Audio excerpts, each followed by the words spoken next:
¿Qué tal, chicos? Bienvenidos al aula virtual. Mi nombre es Jacqueline Sarria, soy su profesora de biología y esta semana vamos a ver el capítulo número 10. Muy bien, chicos, en nuestro tema de esta semana nos corresponde el tema de reproducción. Recordemos que la reproducción es el objetivo de toda especie para siempre perpetuarse. Chicos, en el caso de la reproducción, todos los seres vivos tenemos diferentes estrategias reproductivas. Algunos pueden ser de manera asexual y otros de manera sexual. De manera asexual quiere decir sin gametos y de manera sexual con la presencia de gametos, óvulo y espermatozoide. Ojo aquí, no interesa si la reproducción sexual es por individuos monoicos o dioicos, es decir, hermafroditas o de sexos separados. En ambos casos, la reproducción es sexual. Basta con que intervengan gametos. De manera asexual nosotros tenemos, por ejemplo, la fisión o bipartición, o fisión binaria en el caso de bacterias, gemación, esporulación, la reproducción vegetativa o por esporas en el caso de plantas. Y la reproducción sexual se da gracias, obviamente, a la gametogénesis, que es la producción de gametos, tanto femeninos como masculinos, los cuales siguen el orden de la meiosis. La meiosis, la cual puede ser la meiosis 1 o la meiosis 2. Recuerden que la meiosis 1 es conocida como la reduccional porque se distribuyen los cromosomas hacia células haploides, y luego el cromosoma doble se parte a la mitad y por eso se llama la ecuacional. Lo vamos a ver casi ya a la mitad del capítulo. Por concepto, chicos, como les había mencionado, la reproducción es el proceso natural que logra la perpetuación de las especies. Mediante esto, los organismos vivientes forman nuevos individuos semejantes. Tenemos el tipo de reproducción sexual y asexual. De manera asexual, interviene un solo progenitor sin participación de gametos. Ojo, el progenitor puede ser hermafrodita, y si es hermafrodita, va a ser sexual. Pero como no hay gametos, por eso se llama asexual. Las plantas y algunos animales de organización sencilla, así como todos los unicelulares, se reproducen directamente de sus progenitores, sin la intervención de células sexuales o gametos. Se conocen varias formas de reproducción asexual.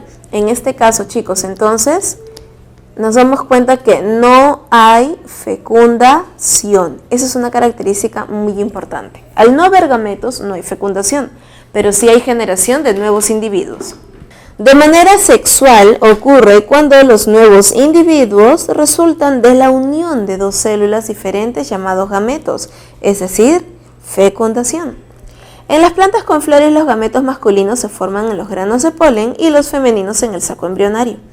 Los animales que tienen reproducción sexual están provistos de un sistema reproductor que se diferencia en cuanto a su morfología y función en masculino y femenino, es decir, que requieren de dos progenitores. Sin embargo, existen organismos hermafroditas que poseen órganos masculino y femenino en un solo individuo. Esta condición es propia de animales inferiores. En estos organismos existe la autofecundación, como en las tenias, ¿no? o en los dos individuos hermafroditas que se acoplan y mutuamente se fecundan, que esto sucede, por ejemplo, en la lombriz de tierra, en el caracol también. En organismos unisexuales tenemos como, por ejemplo, el sistema reproductor humano. ¿A qué se refiere unisexuales? En el caso de los dioicos, que nosotros tenemos sexos separados. Monoico son los hermafroditas. Monoico. En el caso de la reproducción asexual, en la reproducción asexual nosotros vamos a encontrarlo en realidad en todos los reinos, no solo en los organismos unicelulares. También lo vamos a encontrar en plantas y animales. Primero, la escisión, bipartición o división simple sabemos que es muy frecuente en el caso de las bacterias. Es la forma en realidad en cómo las bacterias se reproducen, porque no tienen otra manera de reproducción. En este caso, la célula inicial, por fisión binaria, ¿no? Fisión o bipartición, se divide en dos y se obtienen dos células hijas. Esto es en el caso del reino Monera. Solo que chicos, aquí en la imagen vemos algo atípico, ¿no? Vemos como que tiene un núcleo, ¿no? Y bueno, eso no ocurre en el caso de la bacteria, porque recuerden que los Monera son procariotas, ¿no? Células sin núcleo. En la gemación vemos la aparición de células más pequeñas o también llamados yemas, las cuales luego crecen hasta alcanzar el tamaño adulto, ¿no? El tamaño de la célula original. Esto es muy frecuente en el caso de las levaduras y hongos. Esto es parte del reino fungi. Y en el caso de la esporulación, visualizamos cómo el núcleo hace múltiples divisiones y luego estos pequeños núcleos se rodean de membrana, los cuales luego son liberados a modo de esporas.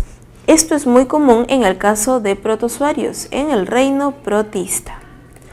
Ahora vamos a ver en el caso del reino Plantae y Animalia. En el caso del reino Plantae, la reproducción asexual que nosotros visualizamos es de manera natural vegetativa, que son los casos cuando tenemos tubérculo, por rizoma, por bulbo y por estolón. Tubérculo obviamente como la papa, ¿sí? La oca, maca, rizoma como el lirio, el geranio, por bulbo en el caso de la cebolla, ¿no? Estolón en el caso de la fresa, conocida como una plantita rastrera. Señores, recuerden que la reproducción vegetativa también puede ser de manera artificial. ¿Cómo de manera artificial? Provocado por la mano del hombre. Esto sería en el caso, por ejemplo, de ácodos, de esquejes, estacas. Estos son ya de manera artificial porque es cuando ya la persona, el humano, el granjero, la persona que se encarga del jardín o las plantas, rompe parte de la planta. Esto no ocurre de manera natural. En cambio, en estos de aquí que visualizamos en pantalla, son de manera natural vegetativa. Ahora, señores, en el caso del reino Animalia, el reino Animalia también presenta reproducción asexual, tal como lo estamos visualizando por aquí. Nosotros aquí en las imágenes visualizamos a qué individuo. Esta es una hidra, ¿verdad? ¿A qué filum pertenece? Recordemos que la hidra pertenece a el filum Cnidaria, conocido también como el filum Celenteria. En la hidra, chicos, le empieza a crecer una yemita, la yemita va creciendo, va creciendo, va creciendo hasta que empieza a desarrollar sus tentaculitos y por último, la pequeña yema salta del cuerpo de la madre y se vuelve independiente. Este proceso es la gemación, en el caso particular de la hidra. Pero recordemos que antes del filum Cnidaria, nosotros tenemos un filum anterior, el filum de los animales más simples. Obviamente, el filum Porifera, las esponjas. ¿Recuerdan que la esponjita les había mencionado que era sésil en etapa adulta? Pero cuando era larva, era móvil. Chicos, la esponja, a pesar de su sencillez, tiene dos estrategias reproductivas. Primero, cuando genera la larva, esto lo hace por fecundación. Y obviamente, si es por fecundación, es un organismo diploide, ¿verdad? Y cuando me genera yemitas y desarrolla como una especie de colonia a su alrededor, eso es de manera asexual. En el caso de la esponja encontramos dos formas reproductivas, entonces, de manera sexual, cuando hay fecundación y forma la larva, y de manera asexual, por gemación. El filum que estamos visualizando por aquí pertenece ya a el filum Echinodermata. En el filum Echinodermata, los equinodermos, estamos visualizando el caso particular de la estrella de mar. Chicos, la estrella de mar no es que la podamos partir a la mitad y que va a regenerar todo un individuo. No, si la partimos a la mitad se muere. La estrella de mar realiza el proceso de la fragmentación. Pero la fragmentación no significa quitarle un pedacito de patita, no. La fragmentación es sacarle un fragmento, incluyendo parte central del cuerpo. ¿Por qué? Porque, chicos, la estrella de mar, en el centro del cuerpo, casi alrededor del anillo nervioso, tiene el anillo de la regeneración con células madre. Entonces nosotros, al cortar un pedacito de brazo, este fragmentito se muere, se seca y se muere. Y ella obviamente va a regenerar su bracito. Pero para nosotros tener 2 estrellas a partir de una, le debemos extraer 1 o 2 bracitos con parte central. A esto se le llama fragmentar. De lo contrario, solo sería una segmentación. En este caso, en la fragmentación, con parte del anillo de la regeneración, ahora sí, estos 2 brazos me regeneran una estrella y estos 3 me regeneran a la otra. Obviamente aquí no han intervenido gametos y de una tengo 2. Aumenta la población. Eso es reproducción.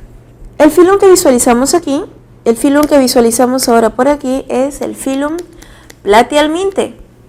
Recordemos que en el filum platyhelminthe tenemos 3 clases, ¿no? La clase turbelaria, donde está planaria, la cestode, donde está la tenia, y la trematode, donde está la duela o fasciola hepática. En el caso de la planaria, tenemos esta particular forma de reproducción, en donde cuando la partimos a la mitad, ahora estos 2 fragmentos van a generar cada uno por separado una planaria. Por lo tanto, de una tenemos 2. Oye, y si lo partimos en 3, pues va a generar 3. Pero esto hay que hacerlo con mucho cuidado. Tampoco es que la planaria sea inmortal, porque si venimos y la aplastamos, se muere. Hay que tener en cuenta esto. Esto es un proceso de regeneración. Pero chicos, en el caso de la clase cestode,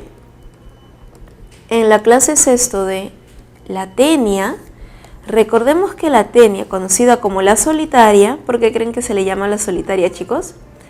Porque ella es hermafrodita suficiente. Ella, cada proglótido del cuerpo, cada segmentito llamado proglótido, cada proglótido del cuerpo tiene pene y vagina, ovarios y testículos. Cada proglótido del cuerpo, chicos, puede autofecundarse, siendo los últimos proglótidos del cuerpo los proglótidos maduros. Encontramos aquí el proceso de autofecundación y se llena de huevitos. ¿Cómo se llaman los huevitos? Cisticercos, ¿verdad? Luego este proglótido, los últimos proglótidos se cortan, se liberan, usualmente se abren en el intestino y todos los huevitos salen a través de las heces, o puede salir también el proglótido entero. Esa es la forma en cómo se va a reproducir este individuo. No tiene reproducción de manera asexual, sino sexual. Es importante mencionarlo y que haya esta aclaración, ya que la tenia suele venir bastante en los exámenes. Para nosotros poder entender bien el proceso de la reproducción sexual, tenemos que hablar del ciclo celular. El ciclo celular, chicos, comprende 2 etapas principales, la interfase y la fase M. Cuando nosotros lo vemos, usualmente lo visualizamos de esta manera.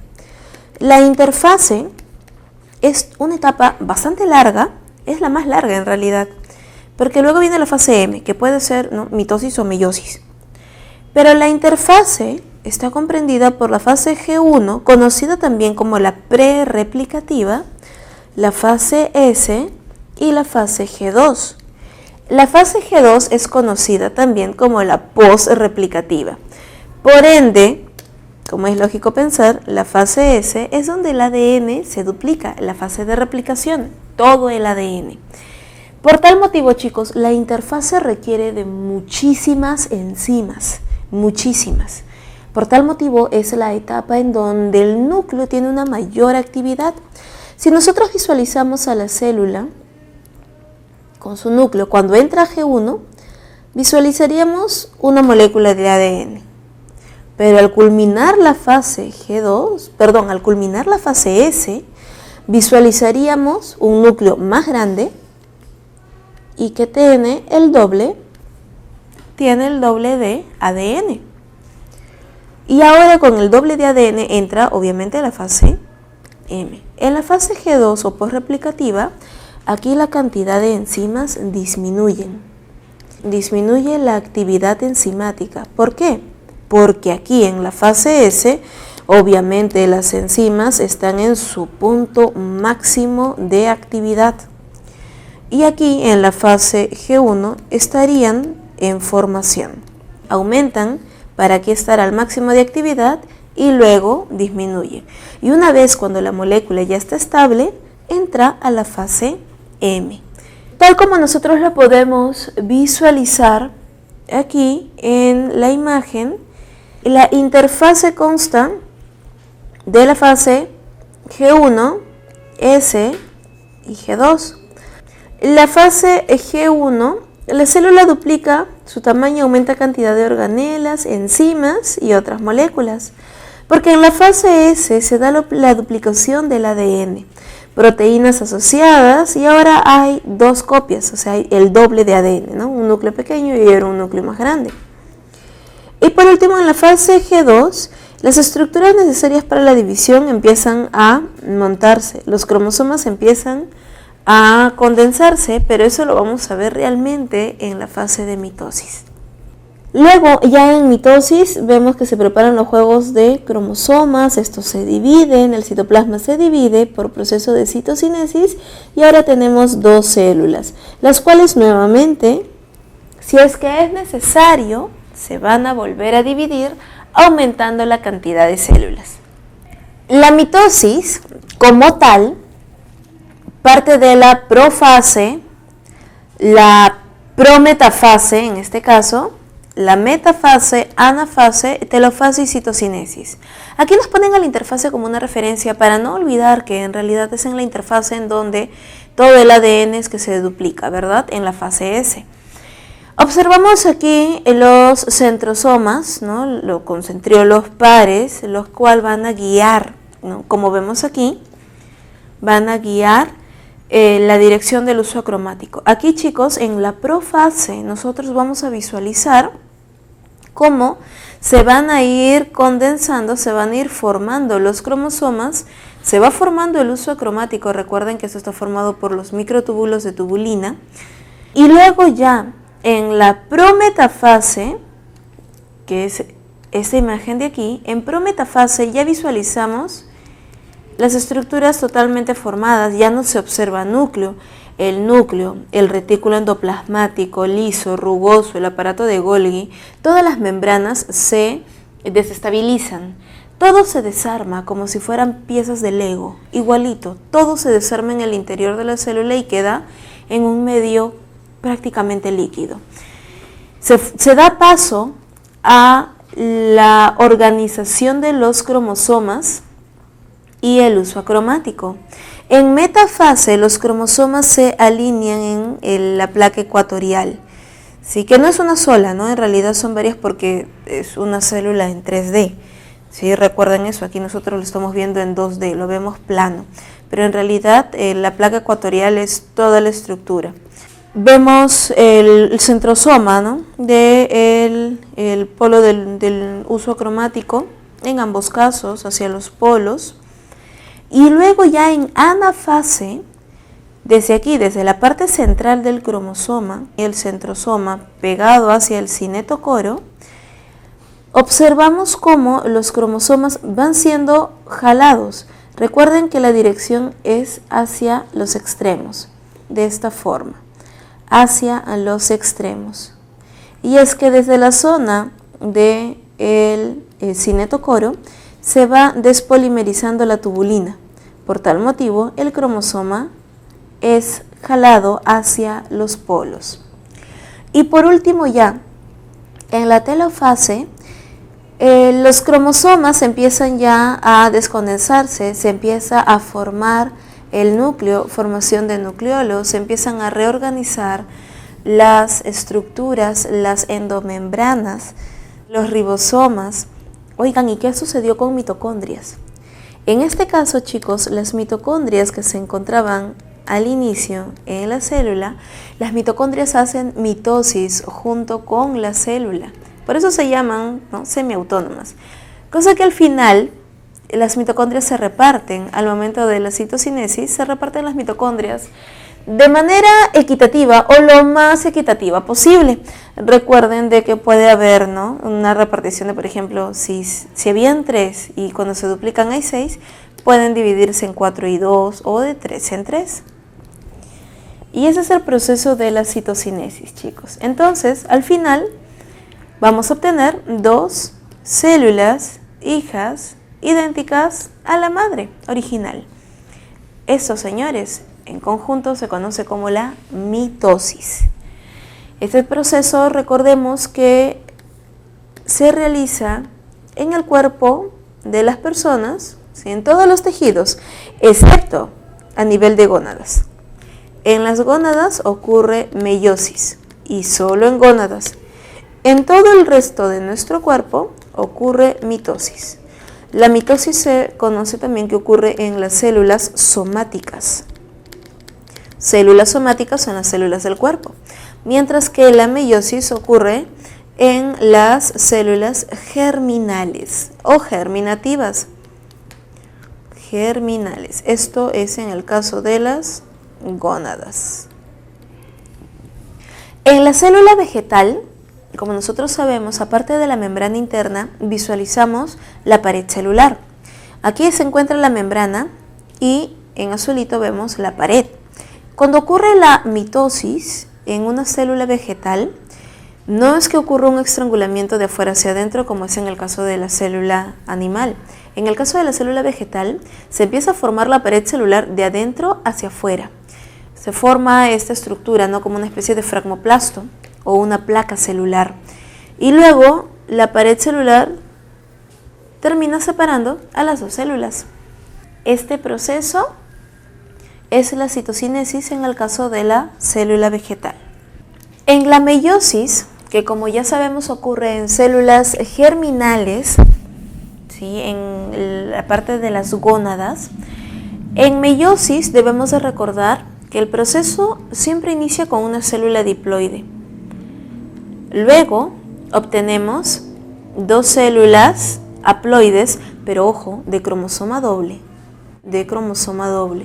Y al finalizar la meiosis, obtenemos 4 células, también haploides, pero estas células haploides ahora son de cromosoma simple.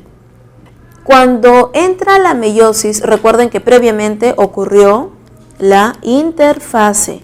Y en la interfase, ¿qué es lo que ocurre? Que de célula que tiene cromosoma, y vamos a ponerlo de esta manera, ¿ok? Que de la célula que tiene cromosoma simple, el cromosoma ahora va a ser doble. Por eso, cuando llega a meiosis, esta célula diploide tiene, como es diploide, tiene 2. Aquí vamos a poner 2 y 2. Cuando entra a meiosis, la célula diploide tiene 2 cromosomas dobles. Por eso la primera se llama la reduccional, porque se reduce a la mitad el número de cromosomas, haploide y haploide. Pero como el ADN se duplicó en interfase, estos cromosomas son dobles. Por lo tanto, me permite hacer la meiosis 2, en donde a las células se les reparte este cromosoma a la mitad, ahora cromosoma simple, cromosoma simple, cromosoma simple, cromosoma simple. Entonces, estas 4 células serían los gametos. Estas células serían los gametos. Vamos a ver primero la meiosis 1, que es de aquí hasta aquí, este proceso. Conocido meiosis 1 también como la fase reduccional. ¿Por qué la fase reduccional? Recuerden, en meiosis 1 vamos a encontrar la profase 1, metafase 1, anafase 1 y telofase 1. En la profase 1 encontramos 5 etapas. Encontramos el leptoteno, cigoteno, paquiteno, diploteno y la diacinesis. Chicos, estos 5 procesos ocurren en la profase 1 y debemos de recordar que es en paquiteno en donde ocurre el famoso crossing over, también llamado recombinación de cromosomas. En el leptoteno, la cromatina empieza a enrollarse a manera de los cromosomas plumbosos o también llamados cromosomas en buquet. En cigoteno ya visualizamos cromosomas bien formados. O sea, esa es una primera diferencia con la mitosis, porque en mitosis nosotros observamos cromosomas recién en la metafase. Muy bien, chicos, entonces Cuando ocurre el crossing over, ¿qué es lo que nosotros vamos a visualizar? Vamos a visualizar a los cromosomas en proceso de recombinación. Están intercambiando genes. Los cromosomas se acercan físicamente, se acercan muchísimo y realizan intercambio génico.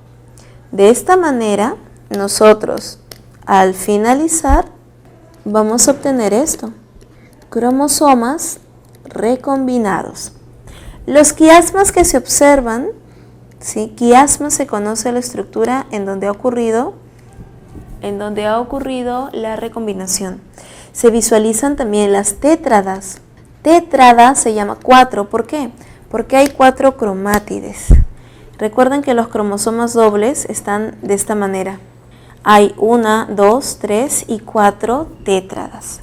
En la metafase 2 vamos a visualizar, al igual que en mitosis, ya los cromosomas alineados y listos para la repartición.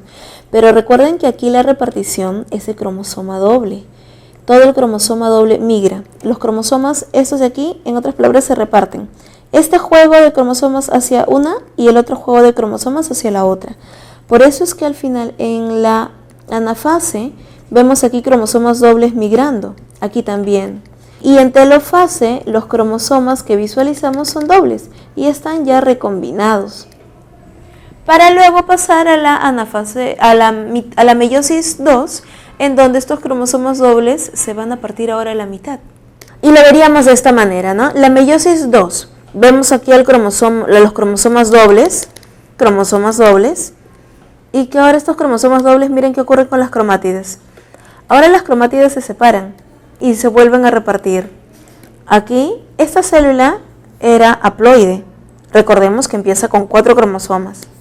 Miren, en meiosis 1 empiezan 4 cromosomas. Miren, 4 cromosomas. Se parte a la mitad y ahora esto es haploide, pero de cromosoma doble. Luego de la meiosis 2, que es ecuacional, porque parte a la mitad a los cromosomas, terminamos con 4 células haploides, pero de cromosoma simple. Aquí el cromosoma es de una sola cromátide. Aquí el cromosoma era de 2 cromátides. A manera de resumen, chicos, entonces tenemos que en la meiosis ocurre profase 1, metafase 1, anafase 1, telofase 1. Luego, por si acaso, de meiosis 1 a meiosis 2 hay un proceso llamado intercinesis, en donde la célula rápidamente se prepara para la meiosis 2. No es una interfase, intercinesis, una preparación rápida de la célula para pasar de meiosis 1 a meiosis 2. Y en meiosis 2 va a ocurrir profase, metafase, anafase y telofase.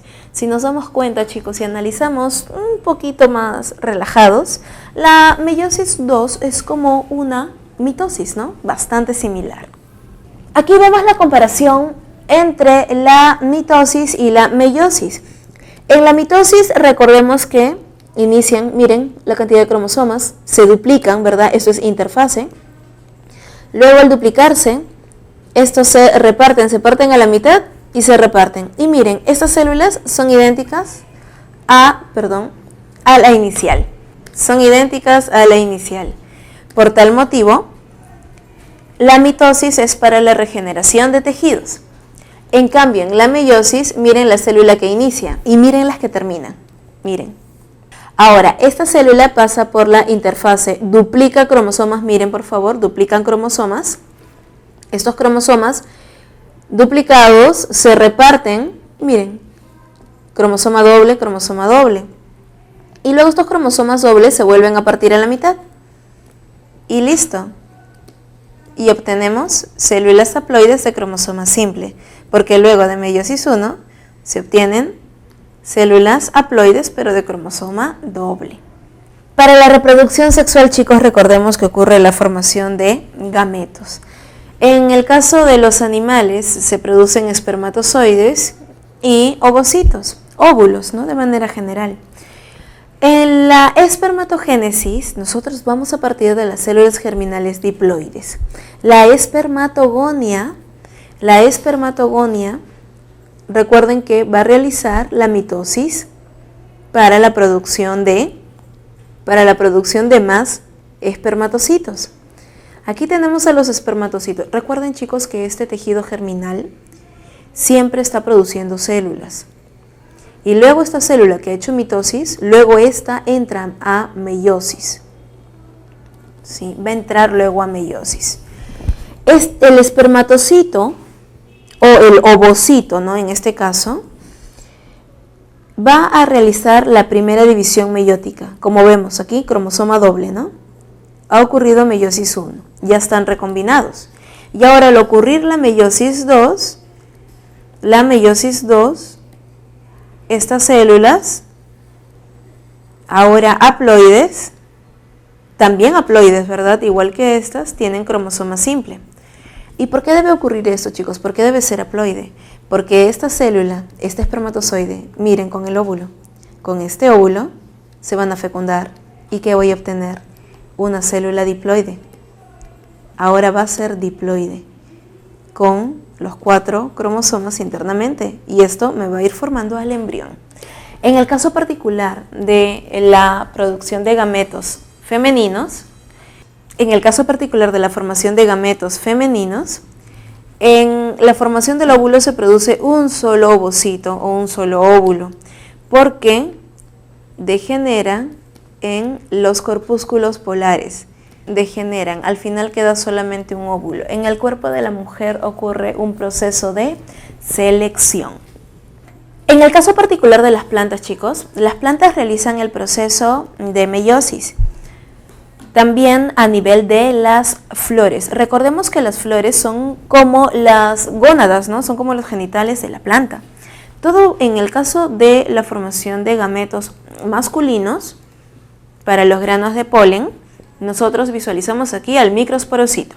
Luego de realizar la meiosis 1, ¿no? Visualizamos igual cromosoma doble. Y luego de la meiosis 2 vamos a tener 4 microsporas haploides. Pero chicos, en este caso particular en las plantas ocurren 2 cariocinesis, en donde el núcleo se duplica, solo el núcleo, y ahora vamos a tener, miren, 2 núcleos, luego de la primera cariocinesis, 2 núcleos por cada microspora. Y luego de la cariocinesis 2, vamos a tener ahora 3 núcleos. ¿Y por qué? Ahora el grano de polen, este sí es el grano de polen, el polen encontramos que es triploide. Los granos de polen son triploides. El grano de polen es quien va a realizar el proceso de fecundación. Y es que, chicos, los núcleos que se están duplicando, aumentando en cantidad, es porque el primero es el núcleo del tubo polínico y los otros son los núcleos espermáticos o núcleos generativos. Este es el grano de polen en su totalidad. Estos son los núcleos espermáticos, 2 núcleos espermáticos y un núcleo del tubo. ¿Y en dónde se van a utilizar? Lo vamos a ver a continuación. En la parte femenina de la planta, recuerdan la flor, por aquí obviamente están los granos de polen que ya se han formado, que ellos son triploides. Aquí en el saco polínico es donde está ocurriendo la meiosis y la formación de los núcleos. Miren lo que ocurre aquí. Para la formación del saco polínico, la megaspora, el megasporocito, va a realizar la meiosis 1 y voy a obtener al final de meiosis 2 4 megasporas haploides. Aquí tenemos a las megasporas. Pero de estas 4 megasporas, 3 degeneran, ¿no? Ocurre selección nuevamente y queda solamente una. Esta única megaspora nuevamente inicia cariocinesis. Primera cariocinesis, ahora tengo 2 núcleos. Segunda cariocinesis, ahora tengo 4 núcleos. Tercera cariocinesis y ahora tengo 8 núcleos. ¿Quiénes son estos 8 núcleos? Primero, la oósfera o el óvulo. Los cuerpos polares, 2 sinérgidas y 3 antípodas. En total, señores, 8 núcleos. ¿Y por qué? Porque, chicos, cuando el grano de polen cae y llega con sus 3 núcleos, el primer núcleo que entra es el núcleo del tubo, para formar el tubo polínico y que a través del tubo polínico ingresen los 2 núcleos espermáticos. El primer núcleo espermático se va a fusionar con el óvulo, con la ósfera, y esto me va a producir al embrión. Y el segundo núcleo espermático se fusiona con los cuerpos polares y esto me va a formar la estructura triploide, que es la parte comestible, el mesocarpo. En esta imagen nosotros visualizamos las partes de la flor, ¿no? El pedúnculo, los sépalos, la zona del cáliz, el pétalo, filamento, antera, ¿no? El pétalo como tal. Recuerden que el filamento más la antera me forman el estambre. Y la parte femenina, ¿no? El estigma, la parte principal de entrada, el estilo, el ovario, ¿no? El óvulo internamente, que bueno, habría 1, ¿verdad? Y 8 núcleos en total en la zona del saco polínico. Aquí visualizamos el estambre, ¿no? En todo en conjunto la antera. Aquí vemos la antera que tiene en su interior a los granos de polen. No se olviden, triploides. En esta imagen, chicos, como nosotros hemos estado viendo el desarrollo de los gametos en el caso de las angiospermas, que son las plantas con flores, visualizamos aquí la antera que en el interior contiene a los granos de polen, ¿verdad? Aquí lo estamos visualizando. ¿Listo? Y por aquí visualizamos el saco embrionario. Recuerden que luego de realizar el proceso de meiosis, pasa a la fase haploide. Aquí están los granos de polen. Recuerden que los granos de polen son triploides, 3 núcleos. Tenemos los cuerpos polares que degeneran, la megaspora funcional, saco con 2, 4 y con 8 núcleos. El saco embrionario maduro recibe a través del estigma a el grano de polen, se forma el tubo polínico y luego ingresan los 2 núcleos espermáticos, como ya lo habíamos visto. Ocurre el proceso de fecundación, recuerden, a través del tubo polínico ingresa, uno va hacia el óvulo o la ovocélula, va a fecundarlo, y otro hacia la formación ya de el endospermo, ¿no? Que se vuelve triploide, debido a que esto es la fusión de los cuerpos polares con el segundo núcleo espermático. Y aquí ya visualizamos el desarrollo de la semilla, ¿no? En la parte interna vamos a encontrar al embrión, en la zona rodeando al embrión el endospermo y la semilla total. La cubierta de la semilla, lo que nosotros conocemos ya como la cascarilla.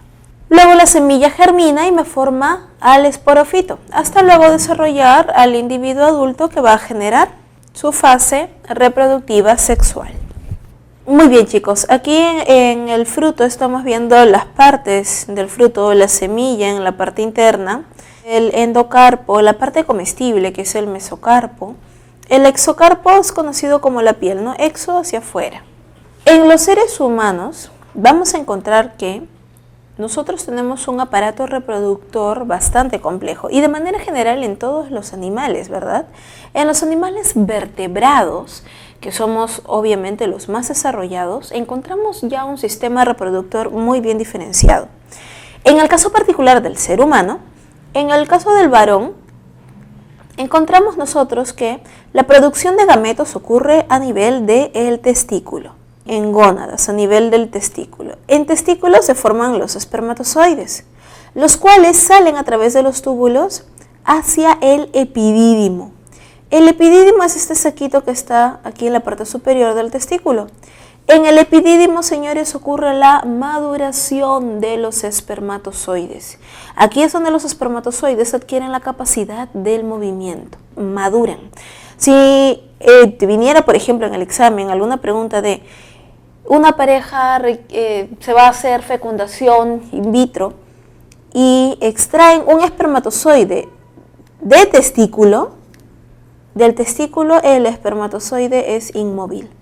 Este espermatozoide, así le pongan un óvulo al costado, no reacciona, no tiene forma de atracción. En cambio, en el epidídimo, aquí es donde los espermatozoides maduran y sus membranas maduran y adquieren los receptores que necesita para poder identificar al óvulo para el proceso de fecundación. Luego realiza, obviamente, todo el recorrido a través de los vasos deferentes, pasa, ¿verdad? Recuerden que aquí se encuentran las vesículas seminales que producen también líquidos lubricantes encontramos la próstata, ¿sí? Y llega a la salida de la uretra. Por este otro camino tenemos la salida de la orina. Recuerden que en el caso del varón, tanto el sistema reproductor como excretor se encuentran fusionados, a diferencia del aparato reproductor femenino. En la producción de gametos masculinos, recordemos, esto ocurre a nivel testicular. La espermatogonia hace por mitosis, recordemos esto, por mitosis, lleva hasta el espermatocito primario, el cual realiza la primera división meiótica, meiosis 1, y luego realiza meiosis 2. Al finalizar de la meiosis 2 obtenemos espermátidas redondas. Espermátidas. Las espermátidas no son espermatozoides. Las espermátidas son células como tal.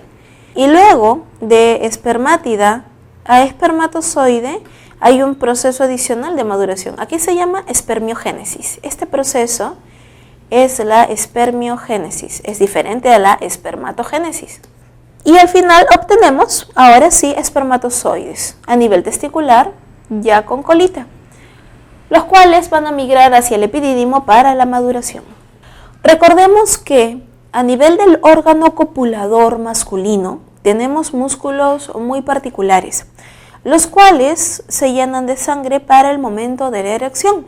Encontramos los cuerpos cavernosos, la túnica albuginea, el cuerpo cavernoso uretral, ¿no? Y por aquí se encuentra la salida de la uretra. Por aquí sale la orina, ¿no? O espermatozoides. Nos mencionan en la separata que los cuerpos cavernosos constituyen un par de columnas de tejido eréctil situadas en la parte superior del pene, que se llenan de sangre durante el proceso de erección. El cuerpo esponjoso o cavernoso uretral, es decir, esta zona, tiene por función evitar que durante la erección se comprima la uretra, que es el conducto por donde son expulsados tanto el semen como la orina. Cuando el pene se encuentra en dicho estado, contiene solamente el 10% de la sangre. Los cuerpos cavernosos absorben aproximadamente el 90% de la sangre para poder tener el órgano copulador de una forma eréctil para la cópula. El aparato reproductor femenino se encuentra totalmente independizado con el aparato excretor. Nosotros visualizamos aquí la uretra. Por aquí llega hasta la conexión con la vejiga. Por aquí es expulsado la orina.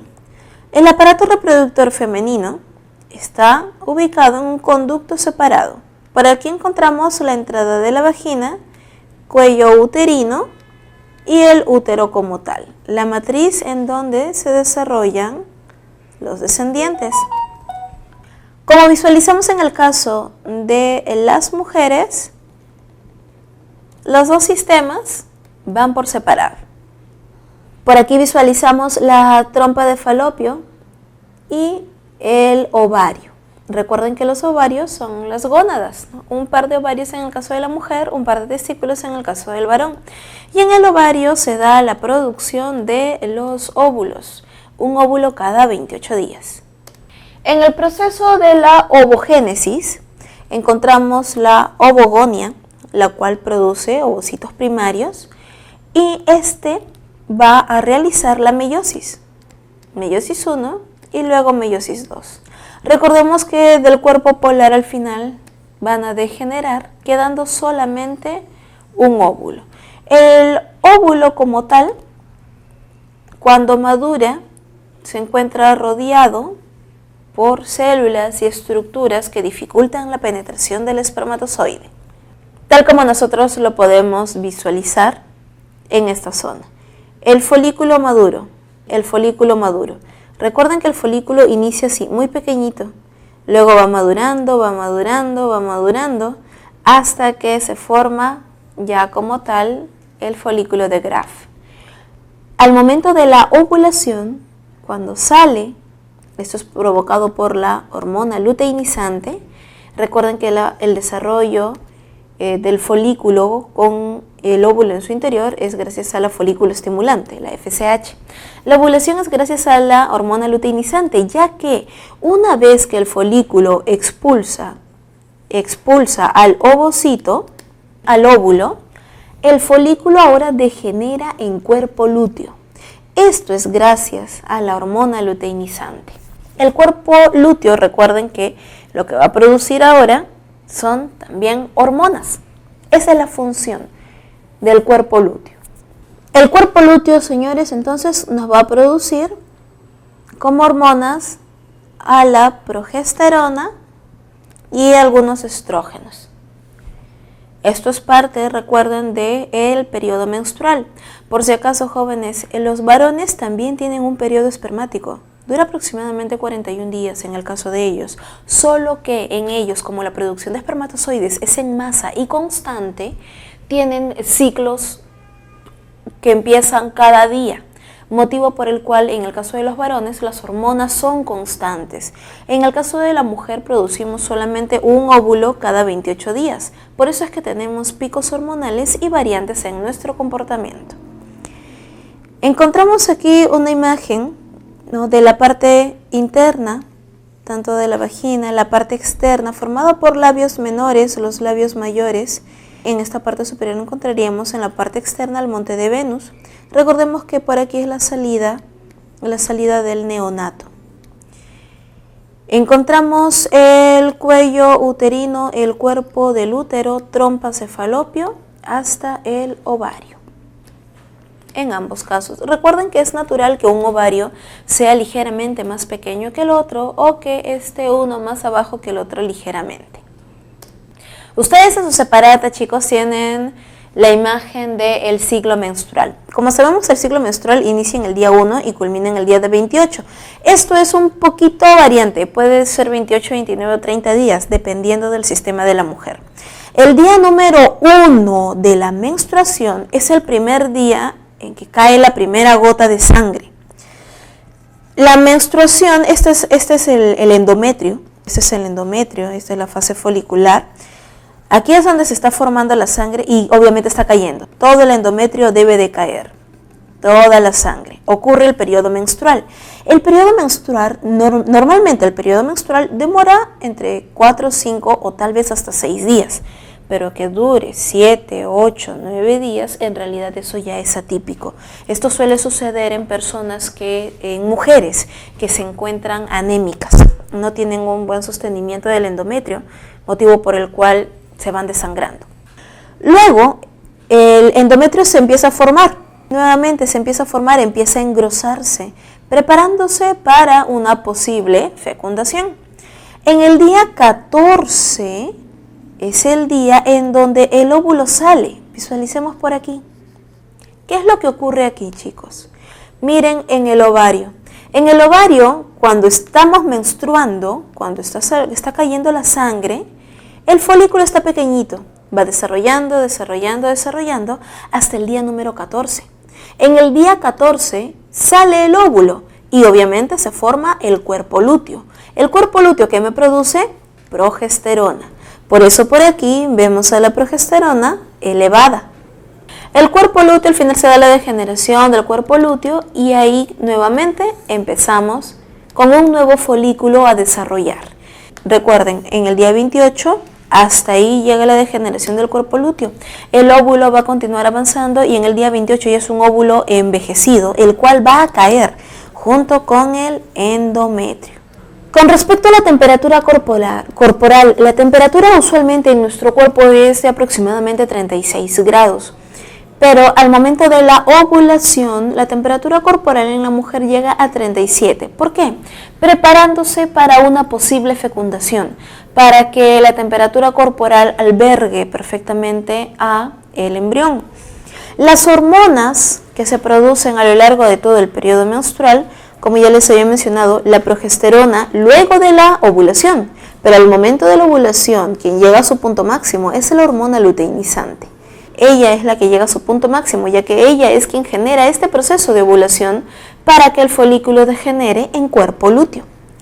La folículo estimulante se encuentra a lo largo de todo el proceso, ¿no?, ligeramente más elevada al momento de la ovulación y luego continúa. El estradiol se encuentra justo antes del periodo de ovulación y luego ya en la fase de cuerpo lúteo. Si es que ocurriera el proceso de fecundación, ocurriría lo siguiente. Por aquí tenemos el ovario, el óvulo sale, ¿verdad? Ovulación. El ovocito secundario usualmente realiza el proceso de fecundación en la tercera porción de la trompa de falopio. Los espermatozoides deben de ingresar y llegar hasta el óvulo. Pero recordemos, yo les había indicado que las mujeres producimos un óvulo cada 28 días. Pero tenemos dos ovarios. Lo que sucede es que un mes produce el ovario derecho, al siguiente mes el izquierdo, al siguiente mes el derecho, al siguiente mes el izquierdo. Es decir, que no todos los meses hay óvulos en ambas trompas. ¿Cómo es que el espermatozoide sabe por dónde ir? ¿Por qué el espermatozoide viene por aquí y no viene por aquí? Dice, uy, me equivoqué, y luego retorna. ¿Por qué no ocurre eso? Es que, señores, recuerdan que les había indicado de que el espermatozoide tiene que madurar en el epidídimo. En el epidídimo, recuerdan que está el espermatozoide con su núcleo, ¿no? El acrosoma, que es un lisosoma modificado. Señores, en el epidídimo, aquí es donde la membrana obtiene los receptores. ¿Receptores para qué? Es que, chicos, recuerdan que el ovario está produciendo hormonas, ¿no? La progesterona, estradiol, entre otros. Mientras ella va produciendo hormonas, esas hormonas van a tener contacto con los receptores del espermatozoide. El espermatozoide, cuando está avanzando, toda esta zona, si es que este es el ovario que está produciendo el óvulo, las hormonas van a llegar a toda esta zona. El espermatozoide, gracias a sus receptores, al ir percibiendo a las hormonas, este va a saber a dónde dirigirse y ya no se va a equivocar. Motivo por el cual, chicos, en el caso de la fecundación, esto es una comunicación química prácticamente, gracias a las hormonas. Muy bien, entonces, el espermatozoide ya sabemos cómo es que llega, ¿no?, a la trompa de falopio correcta. Ocurre el proceso de fecundación, pero chicos, recuerden, esta es una fecundación ideal. La fecundación puede ocurrir aquí, o incluso cuando ya el ovario está por aquí, el óvulo está por aquí. Y obviamente este óvulo es un óvulo envejecido. Se dicen que los seres humanos con mejor metabolismo y más eficientes, si su sistema muy resistente, es cuando es un óvulo joven. En cambio, cuando es un óvulo ya envejecido, fecundado y ya estaba por caer, pero justo ocurrió fecundación antes que cayera el endometrio, ¿no?, para el periodo de menstruación, y justo ahí hay fecundación, pues lo que va a ocurrir es que el óvulo con todo su metabolismo ya está envejecido, motivo por el cual puede nacer un niño alérgico, enfermizo, con sistema inmune débil, ¿no?, entre otros factores también que intervienen. De igual manera, ¿no?, por eso es que la mujer no debe tener hijos en edades muy avanzadas, porque su metabolismo ya no está produciendo los mejores óvulos. Recuerden que la edad apropiada para tener niños es aproximadamente, ¿no?, actualmente ya hasta los 35 años, porque los seres humanos ya somos muy cuidadosos con la alimentación, ejercicio, bueno, se supone. Así que por ese motivo, chicos, entre los 25 y 35 años, ¿no?, se puede tener hijos con ya un metabolismo apropiado. Después de los 35, ya es un embarazo de riesgo para la mujer. O el pequeño puede nacer con algunos problemas o dificultades. Luego de la fecundación, asumiendo que ocurre de manera ideal en esta zona, luego de 30 horas ocurre la primera división. Luego de 50 horas la segunda división. A las 80 horas, señores, ya tenemos una pequeña mórula. La mórula va avanzando hasta blástula luego de 4 días, ya como gástrula a los 6 días. ¿Y por qué se le llama anidación? Es que recuerden, chicos, que en el embrión, ven esta parte interna, ¿no? Esta es una masa celular, esto es lo que va a formar el embrión. La parte externa son conocidas como las células del trofoctodermo, que se van a unir junto con el endometrio para formar la futura placenta. A eso se le llama la anidación. Es cuando el embrioncito se mete al endometrio para formar la futura placenta e ir desarrollando ya más el embrión. Chicos, ¿de qué etapa se llama embrión y de qué momento a qué momento se llama feto? embrión se le llaman los 3 primeros meses y los 6 últimos meses de gestación ya se llama feto, por si acaso. Aquí observamos, chicos, el óvulo ya a mayor detalle.